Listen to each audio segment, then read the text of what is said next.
ब्रह्मैवार्पणम ब्रह्म, जो मैं कुछ खाना है वो सब मैं ब्रह्म को अर्पण करता हूँ। ब्रह्मैवार्पणम ब्रह्म, अर्पण करने वाला कौन? तो मैं ब्रह्म हूँ। मैं ब्रह्म, ब्रह्म को अर्पित करता हूँ। क्या? जो खाना है वो। ठीक है। ब्रह्मैवार्पणम ब्रह्म हविर ब्रह्माग्नो ब्रह्मणाहुतम। हविर मतलब जो आपका भोजन थाली में परोसा हुआ है वो हवि। हवि मतलब जो हविष्यान, जो यज्ञ में हवि डालते, ऐसे हमारी जो अग्नि है वो भी ब्रह्म है, और जो हवन की सामग्री है आपके सामने थाली वो भी ब्रह्म है। ब्रह्म हवीर ब्रह्माग्नो ब्रह्मणाहुतम, जो आहुति दे रहा है वो भी, और जो आहुति है वो भी ब्रह्म है। ब्रह्म तेन गंतव्यम, आखिर इन सब का भी स्थान, ये जो खाना खाएंगे जो पचेगा इसका गंतव्य स्थान भी ब्रह्म है। ब्रह्म तेन गंतव्यम, तो हमारा जो रस बनेगा वो ब्रह्म की समाधि में परिवर्तित हो जाएगा। फिर से बहुत अच्छा अर्थ है इसको। ब्रह्मैवार्पणम ब्रह्म ब्रह्मार्पणम ब्रह्मा हविर ब्रह्माग्नो ब्रह्मणाहुतम।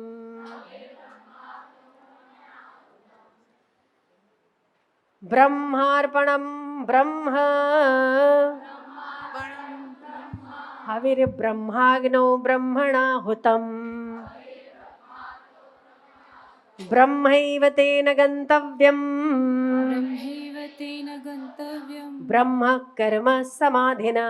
ब्रह्म कर्म समाधिना। अगर हम ऐसा भोजन करते हैं कि ब्रह्म होकर ब्रह्म को अर्पित करता है, ब्रह्म ही अग्नि है और ब्रह्म में ही जाने वाला अनाज भी ब्रह्म है, तो आपके सारे कर्म ब्रह्म रूप समाधि में परिवर्तित हो जाएंगे अगर हम ऐसा भोजन करते हैं तो। ठीक है।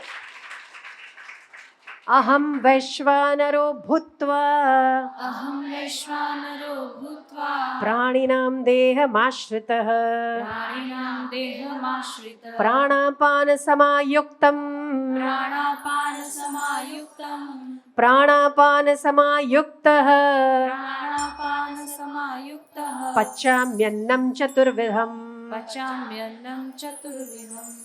ये जो वाला श्लोक है, ये जिसको डाइजेशन बहुत वीक है, कमजोर है, जैसे माँ दादी घर में, और खाना खाने के बाद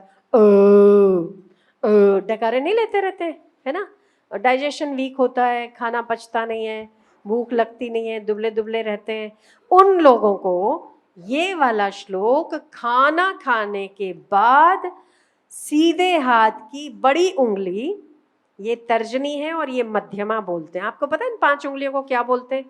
तो ये जो मध्यमा है, उस मध्यमा को आपको क्लॉकवाइज भोजन करने के बाद, हाथ धोने के बाद क्लॉकवाइज आपकी नाभि को 3 बार ये श्लोक गाते हुए गोल घुमाना है। इससे भोजन अच्छा पचता है। बताओ, कोई डॉक्टर होता तो भोजन पचाने का 1000 रुपया लेता कि नहीं लेता? लेता ना। आपको सब फ्री में इलाज मिलते तो आपको कदर नहीं है। कदर करना सीखना। ठीक है। आप भी खाना खाने के बाद ये श्लोक गाते हुए 3 बार, अहम वैश्वानरो भूत्वा प्राणिनां देहमाश्रितः प्राणापान समायुक्तम पचाम्यन्नं चतुर्विधम्। हे भगवान, मेरा भोजन अच्छे से पचा देना, क्योंकि इसमें यही कहा है कि मैं समस्त प्राणियों में वैश्वानर के रूप में सब सारे प्राणियों के देह का आश्रय लेकर स्थित हूं। प्राणापान समायुक्तम, प्राण और अपान मतलब सांस लेते हो और जो छोड़ते हो, उस प्राण लेने और छोड़ने के बीच जो भोजन मैं करता हूं, लेते और छोड़ते हो ना आप, तभी भोजन करते हो। अगर ये न्यूट्रल हो जाए तो आप खाना नहीं खाओगे। ठीक है। प्राण और अपान लेते हो और छोड़ते हो, अगर ये न्यूट्रल हो गया तो क्या करोगे? राम नाम सत्य, यही करोगे ना, फिर खाना नहीं खाओगे आप। तो खाना वही खाता है जो जिंदा होता है। जिंदा कौन होता है?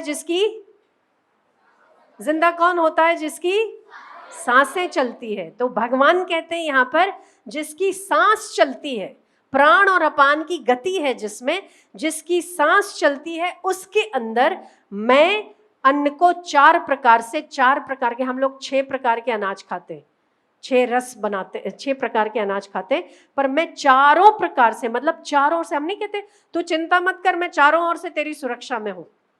ठीक है।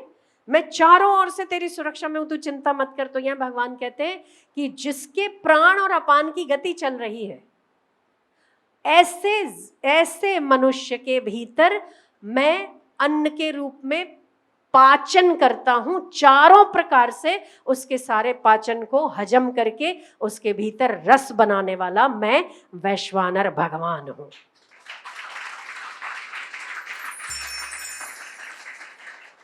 तो हमारे पास हमारी संस्कृति में हर चीज, खाना कैसे खाना, खाना क्या खाना और खाने को हजम कैसे करना, ये भी भगवान गीता में सिखाते हैं। फिर हमें किसी और धर्म की आवश्यकता है ही नहीं। हर प्रकार का मंत्र 700 श्लोकों में उपलब्ध है। हमें पढ़ना नहीं है वो अलग बात है। हमें मोबाइल से ऊपर उठें तो हमें पता चले हमारी गीता में क्या लिखा है। हम मोबाइल से ऊपर उठे तो आपको पता चले कि गीता के इस श्लोक का अर्थ क्या कहना चाहते हैं। इसमें सारी गीता का सार आ गया। हर एक श्लोक उठाओ, आपको कुछ ना कुछ उसमें देखने को मिलेगा, पर उसके लिए तत्परता चाहिए। खैर, आप दोनों का अर्थ समझ गए। पहले तो ब्रह्म ब्रह्म को अर्पण करता है, ब्रह्म उसको पचाता है, और ब्रह्म से जो रस बनता है वो कर्म सारी समाधि के रूप में आपको फल प्राप्त करने वाले बनते हैं। और उस वाले श्लोक में भगवान खुद अन्न को पचाने वाले बनते हैं। जब भगवान कोई काम उठाते हैं तो अधूरा रहेगा क्या? नहीं ना। तो आपके शरीर में रस अच्छा बनेगा अगर इस श्लोक का उच्चारण करोगे।